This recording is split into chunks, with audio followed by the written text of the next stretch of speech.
Muito bem, estamos de volta aqui para a segunda parte da nossa aula.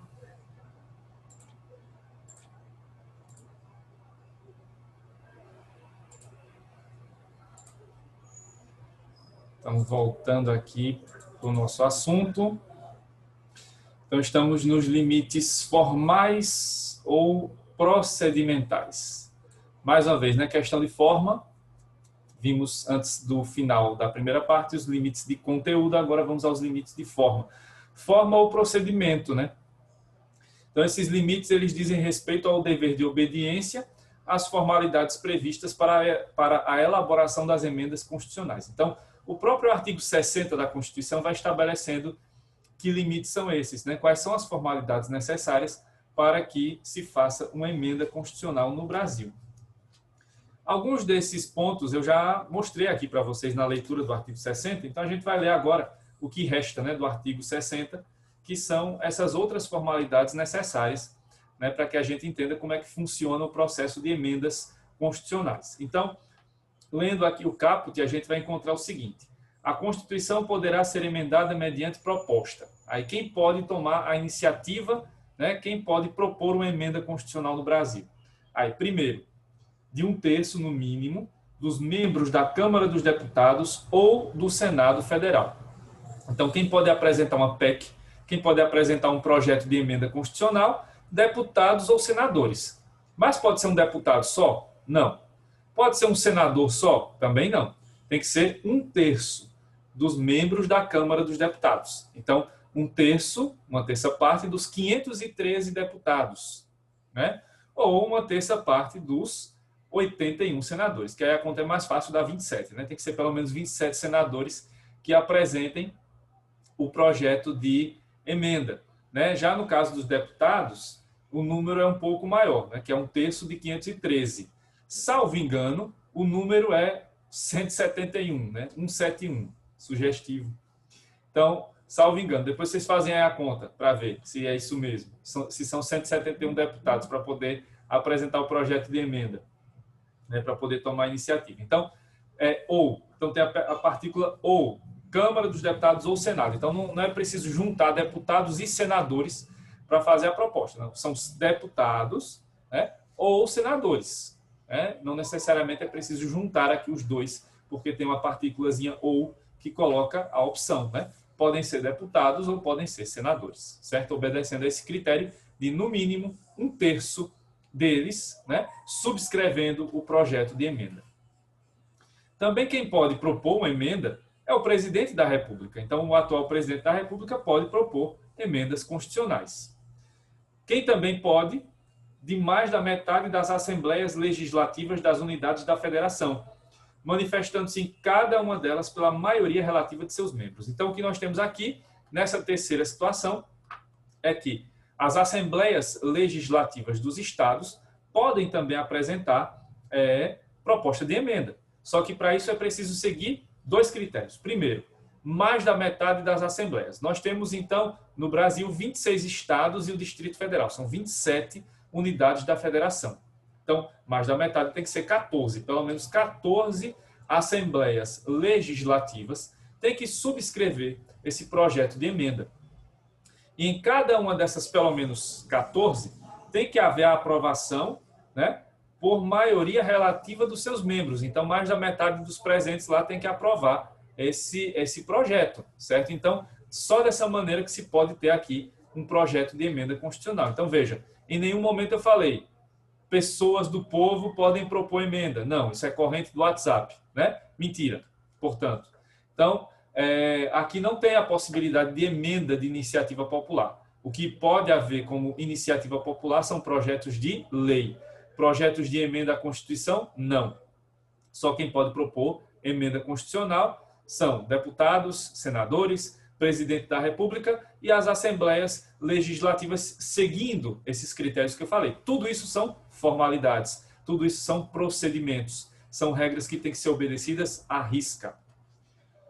Outro ponto, né, que eu ainda não tinha falado aqui, do artigo 60, é o parágrafo 2º, que determina a proposta de emenda será discutida e votada em cada casa do Congresso Nacional em 2 turnos, considerando-se aprovada se obtiverem ambos 3/5 dos votos dos respectivos membros. Eu já falei disso aqui para vocês, que é a questão do quórum, né? O quórum de votação, 3/5, e também a votação que tem que ser feita em 2 turnos. Então, essa formalidade tem que ser obedecida sempre, né? Para que uma emenda seja aprovada, é preciso que ela tenha sido aprovada 2 vezes, né? Primeiro turno e segundo turno na Câmara, por 3/5 dos deputados, e no Senado, mais uma vez, né? Aprovação em primeiro turno e segundo turno, por 3/5 dos senadores, certo? Só dessa forma é que pode haver a aprovação da emenda.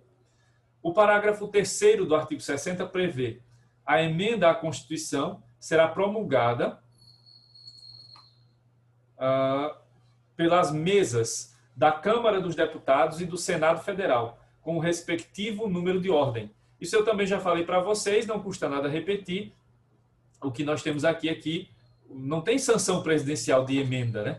Então, quando a emenda é aprovada na Câmara, no Senado, o presidente do Congresso, que é o presidente do Senado, né, o Davi Alcolumbre, chama, né, todo o Congresso para participar de uma sessão solene. Nessa sessão, ele vai apresentar a emenda e aí ela vai ser promulgada, né, e posteriormente publicada. E, diferentemente do que acontece com as leis, no caso da emenda, ela segue a sequência numérica.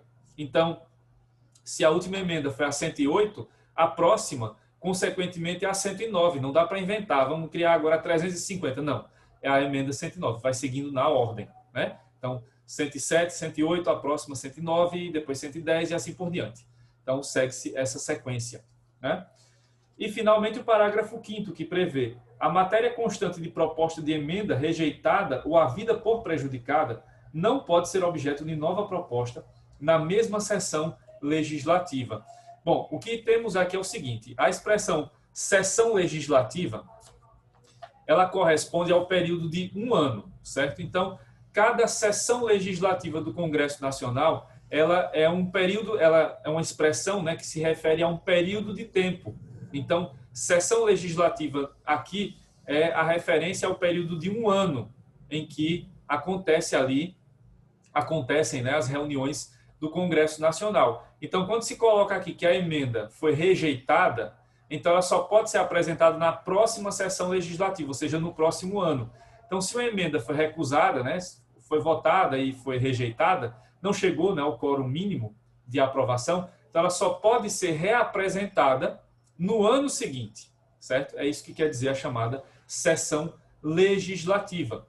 Mas aqui nesse parágrafo 5º vale mencionar, né, mais uma aberração jurídica criada aí nos últimos anos. Um pouco antes de Michel Temer, mas, né, criada por outro grande amigo dele, né, uma pessoa íntegra, né, que hoje está aí, acho que ainda está presa, que é o Eduardo Cunha, né? Eduardo Cunha, quando foi presidente da Câmara dos Deputados, usurpou essa regra, né, da Constituição, usurpou esse limite. E isso pode gerar consequências graves aí para essa proposta de emenda. Bom, uma das bandeiras levantadas pelo Eduardo Cunha, né, e seu grupo político no Congresso, era, na época, a redução da maioridade penal, de 18 para 16 anos. E tem uma proposta de emenda que está sendo discutida já há vários anos, que prevê isso, né, a redução da maioridade penal de 18 para 16 anos. Num certo dia lá, né, na gestão do Eduardo Cunha como presidente da Câmara dos Deputados, o que aconteceu foi que o Eduardo Cunha colocou em votação essa proposta e ela foi rejeitada. E seguindo essa regra aí do parágrafo 5º que eu acabei de ler, ela só poderia ser apresentada no ano seguinte. Mas o que é que o Eduardo Cunha fez? Chegou, fez uma reunião de líderes, né? Era final da noite, ali começo da madrugada, fez uma reunião de líderes e nessa reunião ele decidiu colocar em pauta na mesma noite, né? De novo, o mesmo projeto de emenda. E ele foi aprovado, né? E aí ele, claro, desobedeceu frontalmente esse parágrafo 5º aí do artigo 60, né? Segundo ele, não, mas houve uma emenda aqui, né? Uma mudança no texto, não sei o que, é outra emenda. Não, era a mesma. Não, isso foi uma gambiarra que ele fez para passar, né, de trator por cima da decisão da maioria, que tinha acabado de decidir que aquela proposta não deveria seguir. E ele, então, forçou a barra, conseguiu aprovar, né, do jeito que ele queria e foi para o Senado. Só que lá no Senado a proposta está devidamente engavetada, porque os senadores sabem que houve essa ofensa clara ao parágrafo 5º do artigo 60. Então, se um dia essa emenda for ressuscitada lá no Senado e chegar a ser aprovada, pode se lembrar tranquilamente do processo que o Eduardo Cunha fez, irregular, inconstitucional. Isso pode levar à inconstitucionalidade formal. Lembram que eu falei disso aulas atrás, muitas aulas atrás, em supremacia da Constituição? O que gera a inconstitucionalidade formal é justamente a desobediência a esses limites que estão aí no artigo 60. E um deles é esse, né? Se a emenda foi rejeitada, então ela só pode ser reapresentada no ano seguinte, não é na noite seguinte, está bem claro aí, na próxima sessão legislativa, né? E a próxima sessão legislativa é a do ano que vem, né? É a do ano seguinte, que começa em fevereiro de 2021, né? Se o calendário aí da Câmara seguir dessa maneira, certo? Então, os limites procedimentais ou formais podem levar, sim, à inconstitucionalidade, claro, né? Se pelo menos uma dessas formalidades aí que eu acabei de ler for desobedecida, certo? Então, esse é outro limite. Veja, todos os limites ao poder derivado foram estabelecidos pelo poder originário, né? Como forma de controlar esse poder derivado. Então, ele não pode ir muito longe. Ele tem que ir só até onde o poder originário estabeleceu limites, né? Se esses limites são ultrapassados, da maneira que eu expliquei aí, começa a gerar uma crise institucional, começa a criar uma própria crise constitucional. Isso pode levar a longo prazo ao enfraquecimento total da Constituição e à necessidade de se fazer uma nova Constituição. E aí eu falei disso nas aulas anteriores. O poder originário tanto pode trazer benefícios como malefícios. E esses direitos que nós temos hoje na Constituição, né, nossas garantias e tudo mais, podem ser perdidos, a depender do tipo de político que estará lá numa eventual nova Assembleia Constituinte. Por isso, todo cuidado é pouco quando se fala, né, em poder originário, né, em Assembleia Constituinte, porque é um poder muito forte e que só deve ser usado em ocasiões muito particulares, quando há uma situação de grave comoção, quando há uma situação de extrema necessidade de se fazer mudanças na Constituição, né, mudanças radicais a ponto de se fazer uma nova Constituição. Mas se não se configura essa situação, a emenda constitucional já é mais do que suficiente para fazer as mudanças que o país precisa, certo? Alguma dúvida sobre esses limites, gente? Não, professor.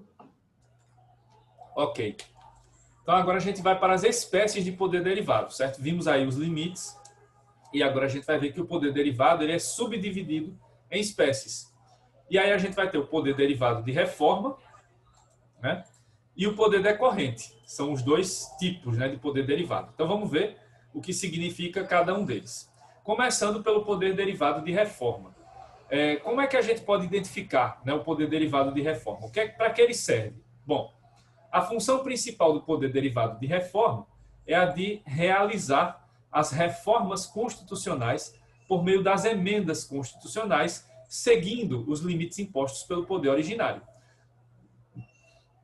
Então, o poder de reforma foi esse que eu acabei de mostrar a vocês.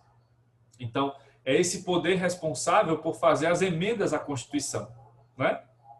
Seguindo os limites estabelecidos pela nossa Constituição, que a gente viu que no caso brasileiro são 3, são 4 limites no geral, né? Mas a gente não tem os temporais, então sobraram os circunstanciais, os materiais e os formais. Então a gente tem que seguir esses 3. Então o nosso poder de reforma é esse poder encarregado de fazer as mudanças na Constituição por meio das emendas, né? E aí seguindo esses limites que a gente acabou de ver que estão previstos no artigo 60, certo? Já outra espécie de poder derivado é o que nós chamamos de poder decorrente, certo?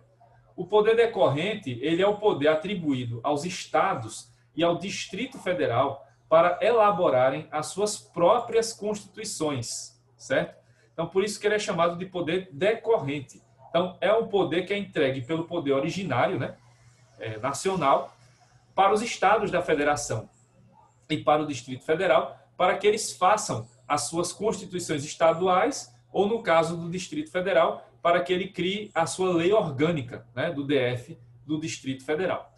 Essa previsão está bem clara no artigo 11 do nosso ato das disposições constitucionais transitórias, que prevê o seguinte, deixa eu ler aqui para vocês. No artigo 11 nós temos: cada Assembleia Legislativa com poderes constituintes elaborará a Constituição do Estado no prazo de 1 ano, contado da promulgação da Constituição Federal, obedecidos os princípios desta. Então, o artigo 11 do ADCT, né, do Ato das Disposições Transitórias, estabeleceu um prazo de 1 ano para que cada estado fizesse a sua Constituição. Hoje, claro, todos os estados têm a sua Constituição, incluindo Alagoas, né? Já que o último estado criado foi o Tocantins, junto com a Constituição, então não houve nenhuma mudança de lá para cá, né? Aí vejam, esse poder decorrente ele é colocado, né, para os estados da federação e para o Distrito Federal. Os municípios não aparecem aí, né? Por quê? Entende-se que não pode existir o poder decorrente do decorrente, né? Então, a função do município é outra, né, nesse caso aí. Então, não entram os municípios no poder decorrente. Quem entram são os estados da federação e o Distrito Federal, certo? Bom, para que esse poder decorrente ocorra, né, para que ele seja exercido da melhor maneira possível e seguindo, claro, as regras e princípios constitucionais da Constituição Federal, é preciso observar 2 princípios, né, que estão aí descritos. Primeiro, o chamado princípio da simetria. Algo que é simétrico é algo que é praticamente igual. Para não dizer que é igual completamente, é praticamente igual. Então, a ideia aqui é essa, né? O princípio da simetria trata dessa questão de que os textos, né, das constituições estaduais não podem fugir muito do modelo estabelecido pela Constituição Federal. Então, as constituições estaduais, a lei orgânica do Distrito Federal, muitas vezes elas vão copiar, né, o texto da Constituição. Se você olhar para a Constituição alagoana, por exemplo, você vai ver que a parte dos direitos fundamentais é praticamente igual à da Constituição de 88.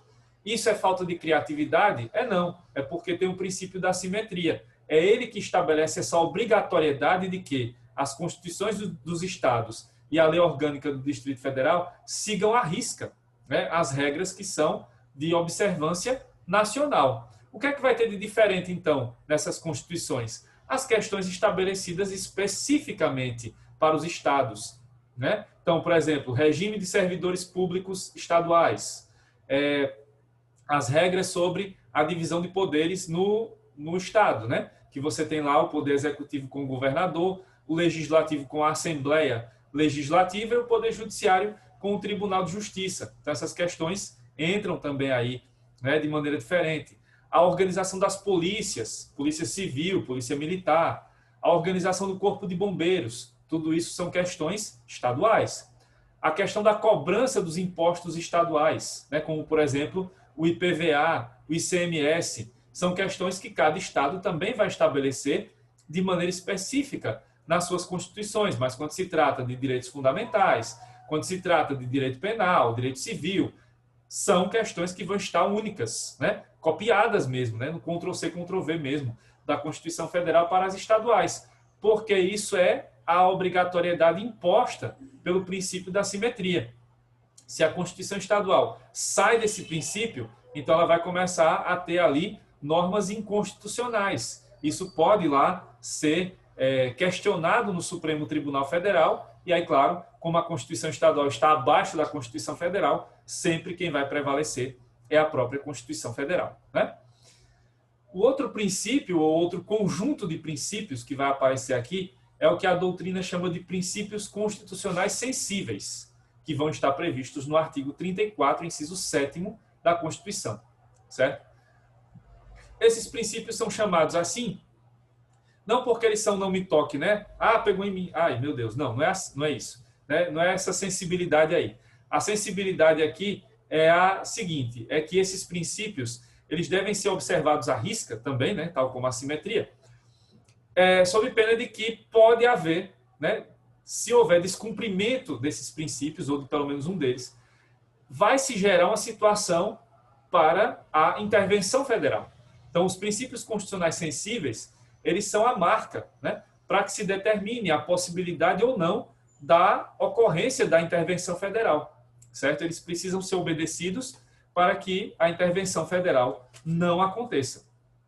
Então, vamos ver aqui, né, o que prevê esse artigo 34, inciso 7º. O artigo 34, inciso 7, prevê o seguinte: a União não intervirá nos estados nem no Distrito Federal, exceto para assegurar a observância dos seguintes princípios constitucionais. Primeiro, forma republicana, sistema representativo e regime democrático. Então, se tem lá um governador, né, que está querendo mexer na forma republicana de governo do Estado, né, está querendo, por exemplo, fechar a Assembleia Legislativa, né, e está querendo tomar outras medidas antidemocráticas, está desobedecendo esse princípio sensível. Direitos da pessoa humana. Um governador que esteja desrespeitando os nossos direitos humanos. E se esse princípio fosse tão sensível assim, vários já teriam sofrido intervenção aí, né? Vários já teriam sido afastados. Autonomia municipal. Aí é um governador interferindo excessivamente numa cidade, num município, né? Não é função dele estar governando o município, deixa o prefeito trabalhar, né? Letra D, o quarto, prestação de contas da administração pública, direta e indireta. Então, existe a obrigatoriedade anual, né, de todo ano o governo estadual mostrar ali, né, a sua prestação de contas, certo? De todos os órgãos da administração.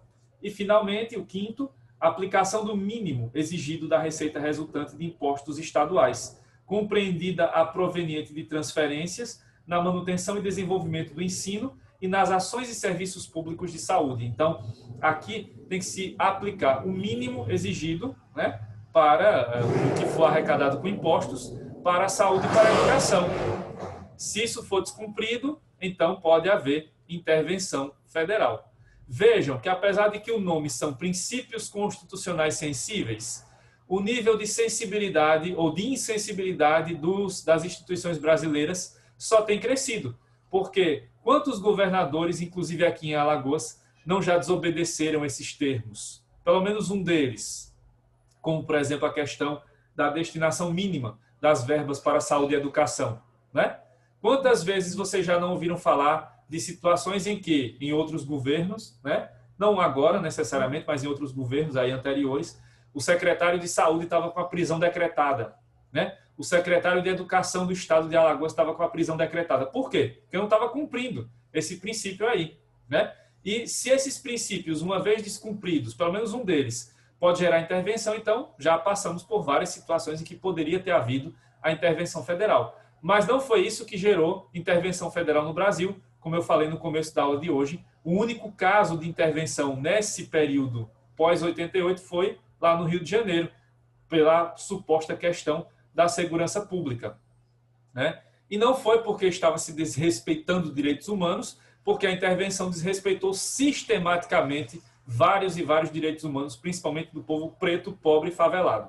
Então, isso aí continuou sendo desrespeitado sistematicamente pelos militares que estavam na intervenção e nada aconteceu, né? Não houve a intervenção da intervenção, não houve o fim da intervenção. Ela acabou só quando realmente finalizou o prazo lá, que foi 31 de dezembro de 2018, né? Então, esses princípios, apesar de terem esse nome sensíveis, mas o grau de insensibilidade das nossas instituições só tende, infelizmente, a aumentar, né? Porque são situações que se repetem aí Brasil afora e não geram nada, nenhuma responsabilidade para os governantes estaduais, certo? Bom, aí chegamos, né, na parte final do assunto, em que a Querine já falou na aula passada sobre a mutação constitucional, né? São formas, a mutação não entra, né? Aí já saiu do poder derivado, né? Encerramos o poder derivado. Aí são mudanças informais, né? Porque muda-se a interpretação, mas não se muda o texto, né? Os exemplos que Querine trouxe aqui sobre a casa e sobre a união homoafetiva foram bem claros quanto a isso, né? Não se mudou a nomenclatura casa lá na Constituição, não se mudou a nomenclatura homem e mulher quando se fala em união estável ou casamento. O que se mudou foi a interpretação. Casa hoje é domicílio, né? É um conceito bem mais amplo. E hoje, né, no lugar de se falar em homem e mulher, na hora de se interpretar, né, quando se tem uma relação entre dois homens ou entre duas mulheres, fala-se em pessoas e não mais em homem e mulher, para que essas pessoas sejam incluídas, né, no seu direito de construir uma família, de ter ali a sua união estável e de ter o casamento, a possibilidade de casamento, certo? Então, isso já foi mencionado, já foi falado aqui. Bom, aí temos esses 3 pontos, né, que provavelmente vocês já ouviram falar de algum deles aqui, né? Eu já falei de um deles em algumas aulas, muitas aulas atrás, e outros dois vocês vão aprender agora, né? Que são, ou aprender agora ou revisar, né? O de repristinação, no caso. Então, nós estamos aí diante do chamado direito constitucional intertemporal, né? Que são regras aí que podem ser estabelecidas também pelo poder originário para fazer a transição de uma Constituição que está saindo de cena, né? A Constituição que está deixando de existir, para a nova Constituição que vai entrar em vigor. E aí existem esses três mecanismos que podem ser usados, né? A depender, claro, do que o poder originário determinou. O primeiro deles vocês já conhecem, né? Que eu já falei aqui, que é a chamada recepção constitucional. Então, aquelas leis, né? Aqueles decretos que existiam antes da Constituição nova, eles podem ser recepcionados. Basta que eles estejam de acordo com o que prevê a nova Constituição, né? Então, nós temos no Brasil leis muito antigas, né? Como o Código Tributário, nós temos ainda um Código Comercial que é da época do Império. Tudo isso está valendo, porque eles estão de acordo com a nossa Constituição. Aquilo que não está de acordo é afastado, não deve ser aplicado, porque é considerado como não recepcionado, né? Mas a gente viu que para isso, em caso de dúvida, é melhor que o Supremo decida, né? Expressamente, claramente, que aquela norma é não recepcionada, né? Que seria a forma da inconstitucionalidade dessas normas jurídicas, certo? Eu já falei disso, não preciso voltar tanto, né? Para quem já estudou no primeiro período, repristinação vocês já devem lembrar, né? Que é aquela história que tem uma lei, né? Aí tem uma norma aqui, a norma original. Essa norma foi revogada por outra, né? Pela segunda norma. Aí vem uma terceira norma, revoga a segunda e não coloca outra para substituí-la. Aí então aquela norma, a primeira, né? Que tinha sido revogada pela segunda, pode voltar à vida, ela pode ressuscitar, né? É a repristinação, né? Mas a repristinação no Brasil ela só pode existir se houver previsão expressa na lei ou na Constituição. Não é o caso do Brasil, né? A nossa Constituição não prevê repristinação de normas. Então, aqui no Brasil não é previsto isso agora. Mas se houver uma nova Constituição, nada impede que os constituintes possam incluir uma cláusula de repristinação, certo? Que seria, então, a ressurreição dessa primeira norma, né? Então, tem a primeira norma, foi revogada pela segunda, depois vem uma terceira norma, revoga a segunda e não faz nada sobre a primeira, né? Então, como a segunda norma que revogou a primeira saiu de cena, então a primeira pode voltar ali a existir. Mas isso, claro, no Brasil, repetindo, só pode ser feito se houver previsão expressa, o que não acontece aqui, né? A nossa Constituição não previu essa situação. E o terceiro caso é a chamada desconstitucionalização. Nesse caso aí, o que acontece é o seguinte, você tem uma norma que é da Constituição anterior, certo? O constituinte da nova Constituição quer que algumas dessas normas da Constituição antiga entrem no ordenamento jurídico. Mas isso não será feito colocando essas normas na nova Constituição. Elas vão ser rebaixadas, elas vão descer um degrau na pirâmide normativa do Kelsen. Elas vão deixar de ser normas constitucionais e vão passar a ser uma lei, por exemplo. Então, isso é o que se chama de desconstitucionalização. É pegar um pedaço da Constituição antiga, transformá-la agora, né, sob a nova Constituição, em uma lei, né, em uma lei geral, uma lei qualquer, para que ela saia da Constituição, mas continue tendo ali a observância, né, por parte da sociedade, por parte do direito daquele país. Mais uma vez, a desconstitucionalização ela só existe se houver a previsão expressa da Constituição, o que também, no nosso caso, não acontece. Mas por que eu estou falando isso, né? Se a Constituição não prevê, por que eu estou falando? Ora, porque pode vir uma nova Constituição que preveja, né? Então, basta que um novo constituinte, né, que uma nova Assembleia Constituinte, coloque isso na nova Constituição.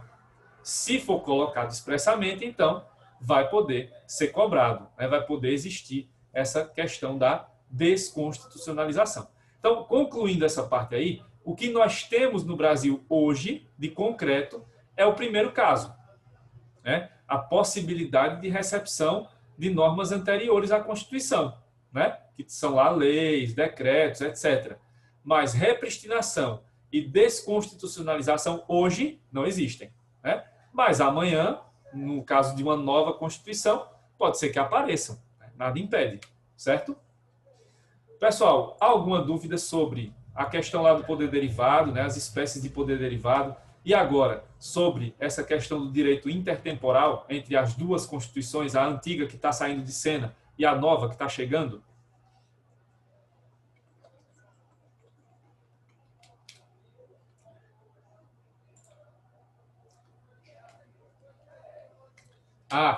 Está acontecendo em todo canto, né? Hoje aqui vocês devem estar reparando, não está passando carreata, mas está passando moto, né? Não sei quem é que tem essa brilhante ideia de tirar escapamento de moto para ficar fazendo barulho. Mas são coisas, né, do nosso povo. Poderia repetir a característica do poder derivado, aquela que é derivado, né? Falei disso no começo da aula de novo, que é o seguinte: o poder derivado é considerado derivado porque depende exclusivamente, obrigatoriamente, né, da existência anterior do poder originário, né? Por isso que ele é considerado como derivado. Não pode existir poder derivado sem que tenha existido antes o poder originário. É isso que vincula o poder derivado. Ele sempre é dependente, né, do poder originário. Você nunca vai ver num país o poder derivado aparecendo do nada, né? Antes sempre tem que ter havido o poder originário que criou a Constituição para que depois surja o chamado poder derivado, certo?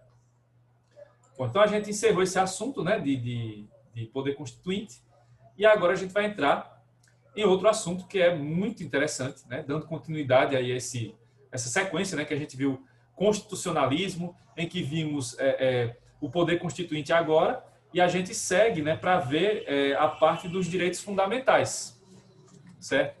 Esse assunto, na verdade, ele é um assunto bastante grande, né? E ele começa comigo, mas não termina comigo, né? Então a gente vai começá-lo agora, mas não vai terminá-lo agora. Esse assunto começa aqui com a parte mais teórica, com características e tal, né? Conceitos, a evolução histórica e jurídica, claro.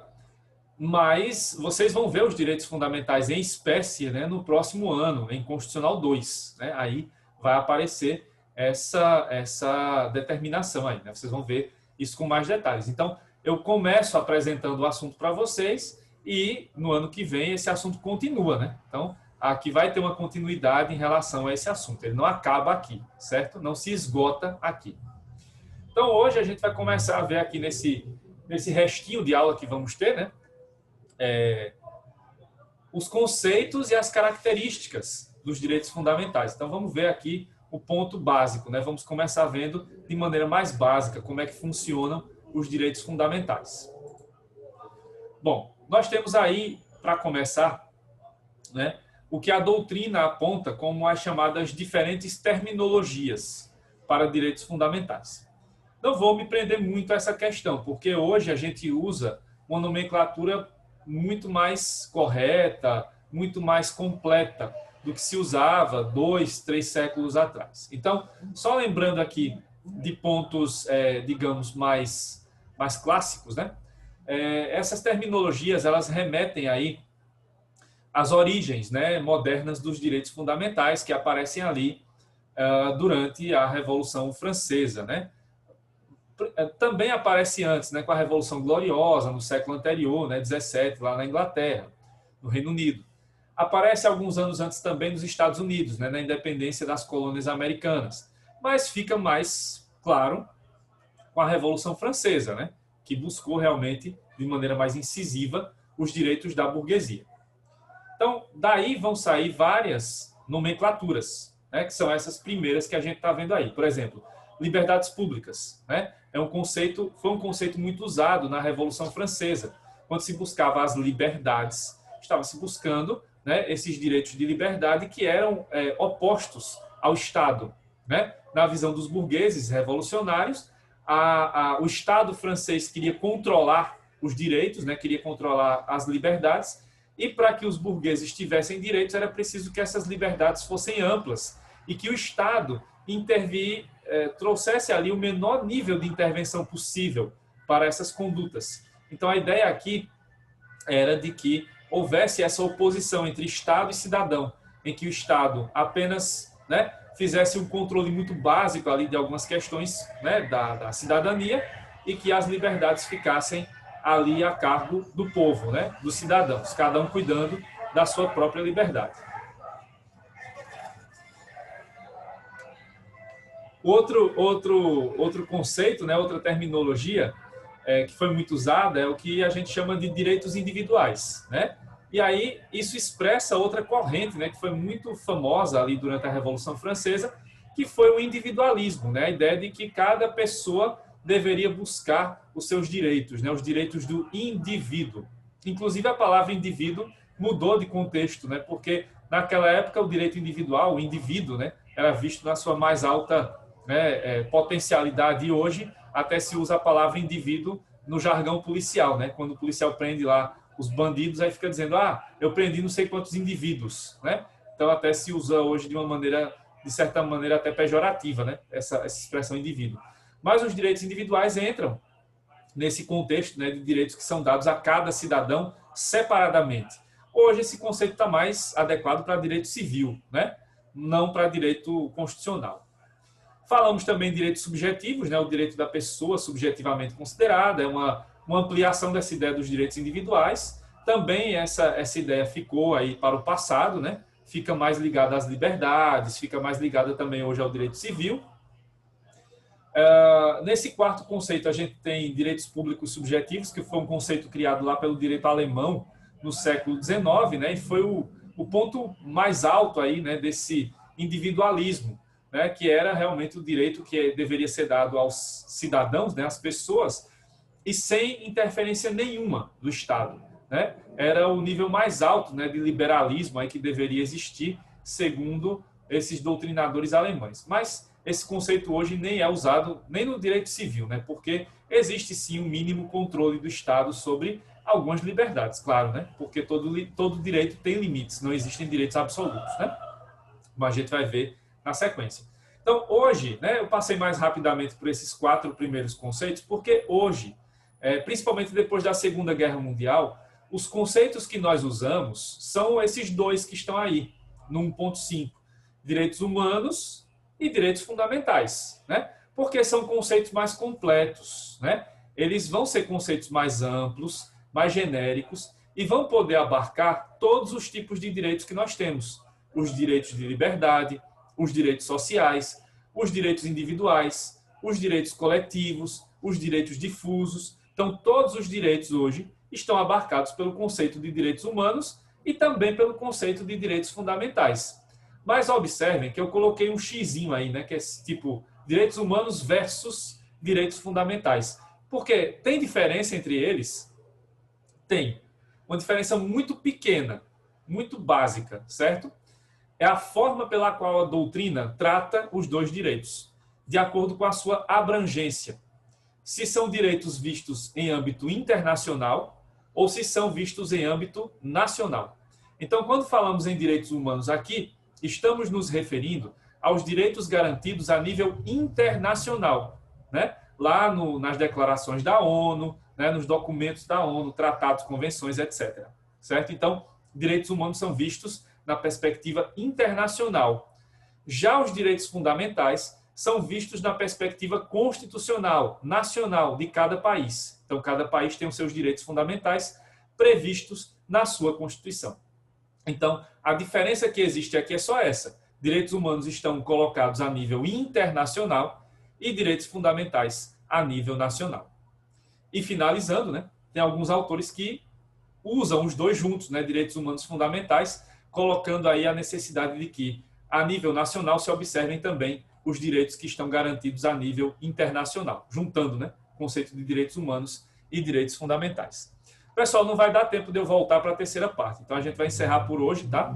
Esse nosso papo aqui sobre direitos fundamentais. Falei só um pouquinho sobre isso ainda. Na quinta-feira eu volto para falar um pouco mais sobre esse tema, tá? Então, bom restinho de noite aí para vocês e até quinta. Quinta é o prazo final para entregar os relatórios, tá? Não é hoje não, é quinta-feira. Tchau, gente. Até quinta. Professor. Boa noite. Boa noite. Boa noite.